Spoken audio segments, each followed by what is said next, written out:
예, 여러분 안녕하세요. 자, 오늘은 현대소설의 이해와 감상 제9장입니다. 제9장인 미스터 방이라는 작품을 한번 같이 공부해 보도록 하겠습니다. 일단 미스터 방은 1946년에 쓰여진 작품이고요. 이 내용은 이제 기동량, 이 기동량으로 배운 영어죠. 이 기동량으로 배운 영어로 미군의 통역관이죠.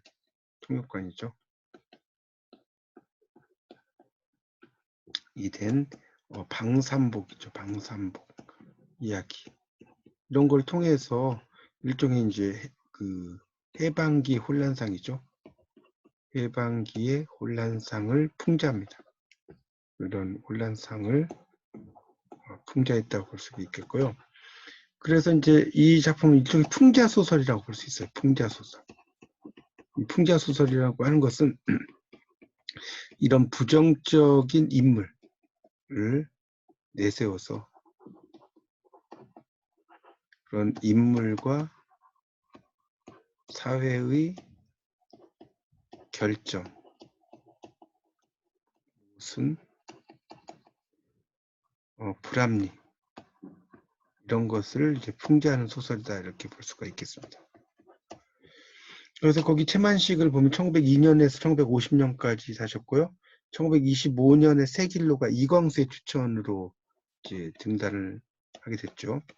그리고 카프에 참여하진 않았지만 초기에는 동반자 작가, 이 동반자 작가는 이제 카프적 경향을 썼다는 거죠. 동반자 작가라는 의미를 잘 알아두시면 좋겠습니다. 그리고 이제 레디메이드 인생 같은 경우도 이제 레디메이드란 말 자체가 기성복이란 뜻이에요. 이게 기성복 인생이죠. 이미 맞추어진 어떤 형태 그런 걸 이야기하고요. 그래서 이제 풍자성 짙은 작품을 이제 썼고 식민지 시대의 궁핍함과 하층민의 운명 이런 탕류 같은 작품도 쓰게 됩니다. 그래서 이제 미스터 방이라는 것을 이제 보겠습니다. 214페이지입니다. 자, 214페이지를 보시면서 설명을 드리겠습니다. 자, 거기 첫 번째 보면 주출 망량지도라는 되게 어려운 말이 나오죠. 이 주출망량이라는 것은 이제 낫도깨비라고 볼 수 있어요. 낫도깨비. 낮에 나오는 도깨비. 그러니까 낮에 나온 도깨비니까 얼굴이 두껍겠죠. 두꺼운 사람. 되고 낮에 나온다는 것은 잘 모른다는 거죠. 무지한 사람이다. 이렇게 볼 수도 있어요. 그래서 이제 이 작품에서는 이제 이 작품의 시공간적 배경을 보면 해방 전후죠. 해방 전후. 해방 전후의 서울이다라고 볼 수가 있습니다. 그래서 이 백주사가 방산복을 이제 만나서 이 백주사가 이 방산복을 만나서 뭡니까 술자리를 하죠. 우연히 그런 이야기가 나와요. 거기 이제 214쪽에 세 번째 단락에 보시면 콤마가 많죠. 계속해서 내 참, 뭐, 흰말이 아니라 참, 거칠 거 없어, 거칠 거, 뭐 이렇게 나오죠. 그리고 이런 부분이 나오고 그다음 밑에서 둘째 줄에 보면 부리부리라든가 벌심 이렇게 나오는데 이런 것들이 이제 결국 뭐냐면 판소리적인 문체, 처벌하고 하고요. 같은 말을 두 번 이렇게 반복 쓰는 걸 처벌하고 합니다. 그리고 이런 것을 이제 판소리적인 문체다 이렇게 이야기를 할 수 있어요. 판소리적인 문체라고 볼 수 있습니다. 그래서 이제 맥주컵을 막 두 사람이 막 마시는 이야기가 쭉 나오죠. 읽어보면. 그래서 이 방산복이라는 사람을 좀 이야기를 하면 이 방산복은 뭡니까 가진 것 없이 신기료 장수죠. 신기료 장수. 이런 신기료 장수를 하다가 해방 후에 해방이 되고 나서 이런 짧은 영어 실력으로 통역을 하는 거죠. 그래서 이제 출세하는 그런 이야기입니다. 이 백주사 같은 사람은 이제 일종의 뭡니까 전형적인 친일파죠. 그래서 이제 그 아들 덕에 아주 잘 살다가 해방 후에 이제 재산을 빼앗기죠. 재산을 빼앗기니까 이제 분풀이를 하는 분풀이를 부탁을 하는 그런 인물로 나옵니다. 거기 이제 그래서 이제 216페이지를 보시면 216페이지. 그래서 이제 두 사람이 이제 술을 마시면서 이제 막 이야기를 진행을 하죠. 그래서 이제 백주사가 여기서 이제 216페이지를 보면 백주사가 그 미스터 방 이야기를 듣는 거죠. 이야기를 들음. 그래서 그 마지막 단락이 보면 216쪽에 이래봬도 나는 이렇게 나왔죠. 나는 3대조가 진사를 하였고, 그러니까 원래는 3인칭으로 나왔다가 갑자기 1인칭으로 이제 서술 된 거죠. 뭐 하면서 뭐 누가 뭘 지냈고 막 이야기를 하는 거죠. 집안 자랑을 쭉 합니다.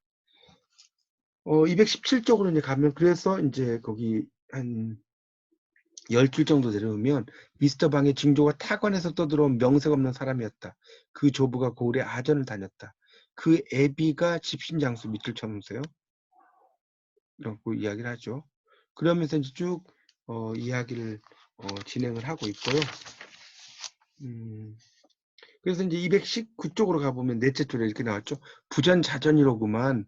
아범은 집신장수, 자식은 구두기 깁는 장수. 부전자전. 이 부전자전을 영어로 하면 뭡니까? Like father, like son이죠. 아버지처럼 아들처럼 이렇게 쓰는 거죠. 부전자전. 그래서 아범은 집신장수하고 자식은 구두기 깁는 장수라고 나오죠.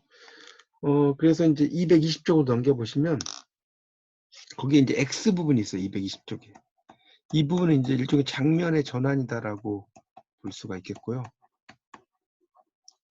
그래서 이제 거기 1945년 8월 역사적인 감격의 날, 그 밑에 신기리 장수라고 나왔죠. 이 신기리 장수는 이제 신기리오, 여기서 이제 나왔다고 그래요. 신기리오는 신을 깃겠느냐? 이런 데서 이제 신기리오니까 신기리오가 됐겠죠. 그래서 이제 뭐 비슷하죠. 신기리하고 그런 장수를 이야기하는 겁니다. 우리가 이제 미 군정의 통치 시기가 1945년이죠. 그때부터 시작을 해서, 그러니까 그때 이제 그 8월에서 1948년도 8월 15일. 이때가 이제 미 군정의 통치죠.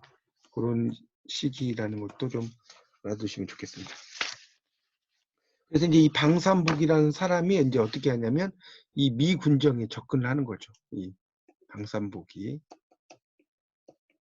양복을 입고 미군에게 근접을 합니다. 통역병 이런 걸 해보려고 그런 이야기가 쭉 나와요. 그래서 이제 거기 그 224쪽에 보면 224쪽에 넷째 줄에 보면 나오죠. 첫째 줄부터 보면 이 자리에서 신기리 장수 거기서부터 볼게요. 223쪽부터 보면 좋겠네요. 223쪽. 223쪽에 한 10째 줄 정도에 보면 미군 장교는 담뱃대를 집어 기물스러 하면서 연방 들여다보다가 값이 얼마냐고 how much 이렇게 말하죠. 원래는 how much is it이죠. 얼마입니까? 라고 할 때 생략이 된 거죠. 그러니까 담뱃대 장수 연감은 30원이라고 소래기만 지른다. 알아들을 택이 없어서 이제 하니까 삼보이가 더티원이라고 써놨죠. 이건 이제 영어로 말하면 31이겠죠. 31. 이렇게 이제 돌리다 보니까 can you speak? 말할 수 있습니까? 이렇게 이제 이야기하는 거죠. 그러니까 이렇게 이제 이야기하죠. 그래서 이제 직업이 있느냐? 방금 실직했다. 그러니까 그럼 통역이 돼달라. 이런 이야기가 나오죠. 그래서 이제 이 미스터 코피뚜리 224쪽에 보면 삼복은 미스터 방으로 승차를 했다 이런 말 나옵니다. 그래서 네 번째 줄에 보면 거진 매일같이 미스터 방은 에스소이를 낮에는 거리의 구경으로 반면 계집 있는 술집으로 인도하였다. 이런 말 나옵니다. 그래서 이제 그런 그러니까 결국 이제 이걸 좀 보면 결국은 이 코삐뚜리 방산복이었다는 거예요. 처음에는. 그 다음에 미스터 방으로 갔죠. 그러다가 이제 좀 지나면 방 선생으로 가요. 근데 이 미스터 방이라는 이름이 참 재밌죠. 이건 이제 원래 밑 씻다라는 그런 의미. 그러니까 밑을 씻는다는 것은 아부죠. 이런 아부라는 개념도 같이 이 미스터에 물론 이제 의미도 없지 않겠지만 그런 의미까지 이제 중의적으로 표현이 됐다라고 볼 수가 있겠습니다. 뭐 그런 이야기들이 쭉 나오고 있어요. 그런 이야기들. 그런 내용들이 쭉 나오는데 거기는 이제 여러분들 읽어보시고요. 이제 그래서 230페이지 이제 보면 그러니 어복의 미시다방 있는 말 없는 말 보태가며 일장경과 설명한 후에는 백주사는 끝을 맺기를 뭐 이렇게 나오면서 쭉 나오죠. 거기 그 231쪽에 다섯째 줄에 여복의 미시다방 나오죠. 미시다방 이렇게 이게 이제 미시다라는 건 미시다라는 뜻이죠. 그러니까 미시를 씻는다는 것은 뭡니까? 지저분한 것을 처리한다는 뜻이잖아요. 자, 그러니까 이제 이게 중의적인 표현이라는 거죠. 왜 그러냐면 미스터의 의미도 있고 미시다의 의미도 있다는 거죠. 그러니까 다시 말하면 이 여기 나오는 이 책의 소설의 제목인 요 미스터 방이라는 것은 이걸 좀 설명을 해야겠네요. 자신의 이익을 위해서라면 어떤 일도 마다 안 한다는 거죠. 마다 안 해요. 그리고 어떤 일도 마다하지 않고 과거의 친일 귀족에 대한 어떤 비판이나 역사적인 자각이 부재하다는 거죠. 이런 것들이 드러나 있습니다. 자, 그래서 이제 이 작품은 이제 또 하나 중요한 게 극적 아이러니라는 게 발생을 한다는 거예요. 극적 아이러니. 근데 이 극적 아이러니라는 건 뭡니까? 독자는 알고 있으나 그런 인물은 모르는 채 행동을 하는 거죠. 그래서 이제 그 의도와 정반대의 결과로 나타나죠. 나타나는 우스운 실수죠. 아주 우스운 실수. 이런 것을 이제 극적 아이러니라고 합니다. 드라마틱 아이러니라고도 하죠, 영어로는.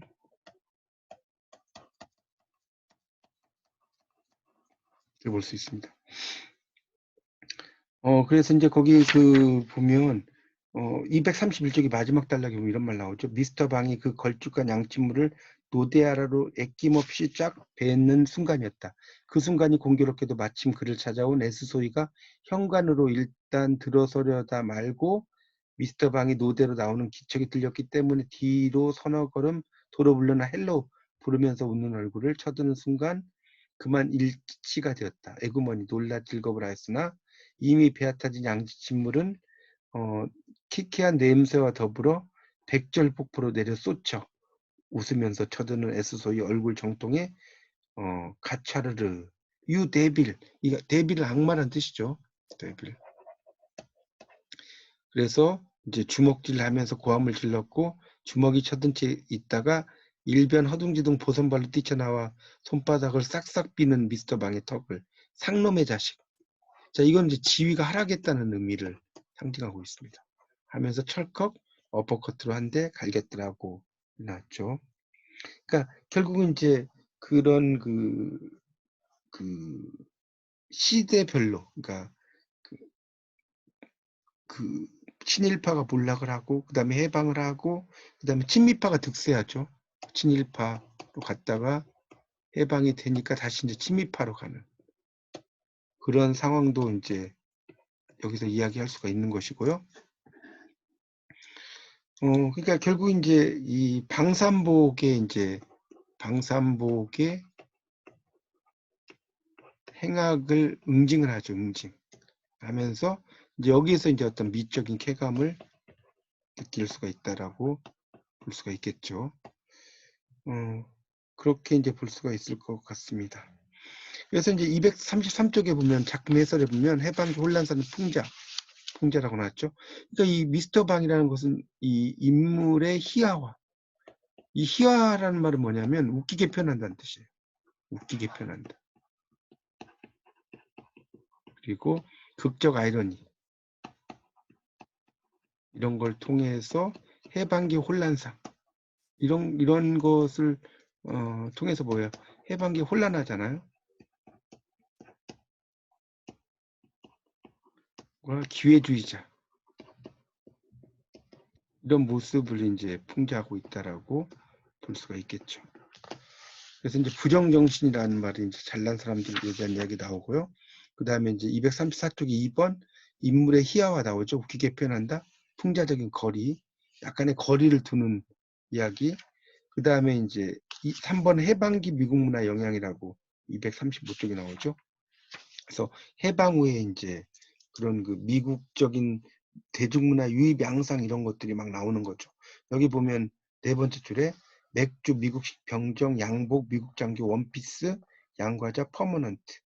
퍼머넌트라는 것은 이제 그 파마를 이야기하는 거죠. 파마. 원래 이제 퍼머넌트 웨이브인데 그래서 이제 이게 이제 원래는 펌이 맞는 말인데 우리가 이제 한국에서 파마라는 말 이제 쓰게 되죠. 일상어에서 이제 들어온 말들이 있는데 거기 그 235쪽 마지막 단락 보시면 이 작품의 방산복은 상해에서 얻어들은 몇 마디 영어 실력으로 길거리에서 통역으로 발탁되어 새로운 권력을 얻는다. 통역이라고 해봤자 거리 구경, 여자가 있는 술집으로 인도하는 일이 중심이다. 이런 말 나오죠. 그래서 이제 상당히 이제 그런 그 시대적인 것에 이제 그 상응하는 그런 어떤 인물에 대한 이야기라고 보시면 되겠습니다. 자, 문제를 풀면서 정리를 좀 하도록 하겠습니다. 자, 첫 번째 이제 문제는요. 이 주인공 미스터 방. 자, 이 주인공 미스터 방의 이름이 뭐냐? 당연히 뭡니까? 방산복이죠. 이건 여러 번 했죠. 자, 그 다음에 백주사가 말하는 좋은 세상. 이 좋은 세상이 언제냐는 거죠. 당연히 광복이 되기 전이죠. 광복이 되기 전. 광복이 되기 전이 좋은 세상. 왜냐하면 이 해방 돼서 재산을 빼앗겨 버리잖아요. 친일파로 이제 잘 살다가 거들먹거리면서 아들 덕에 살았는데 자, 세 번째 문제는요. 이 해방이 될 때까지 방산복 혹은 어떤 일을 했느냐. 아까 이야기했죠. 신기루 장수. 이 신기루 장수라는 것은 구두를 깁는 일을 한 사람이라고 말씀을 드렸고요. 자, 방산복을 미스터 방으로 만든 그런 직업이 뭐였습니까? 통역병이었죠. 이제 정확히 말하면 미군 S소위의 통역이죠. 이렇게 볼 수 있겠고. 자, 마지막 다섯 번째 문제는 화자는 방산복과 백주사에게 어떤 별명을 붙여서 이제 서술하냐 이런 문제죠. 그러면 뭡니까? 당연히 이제 방산복은 코피뚜리 있었죠. 코피뚜리 방산복이죠. 자, 백주사는 뭡니까? 노랑수염 백주사라고 이야기하죠. 거기 그 뭡니까? 215쪽에 밑에서 일곱째 줄에 보면 나오죠. 기상호의 대초심한한 얼굴에 앙상한 노랑수염 백주사 이런 말 나오고 있습니다. 네, 이렇게 정리를 하시면 될 것 같습니다. 예, 지금까지 최만식의 미스터 방에 대한 이야기를 드렸는데요. 여러분이 다시 한번 소설을 잘 읽어보시면서 이 내용을 잘 정리해 보시기 바랍니다. 이상 마치겠습니다. 감사합니다.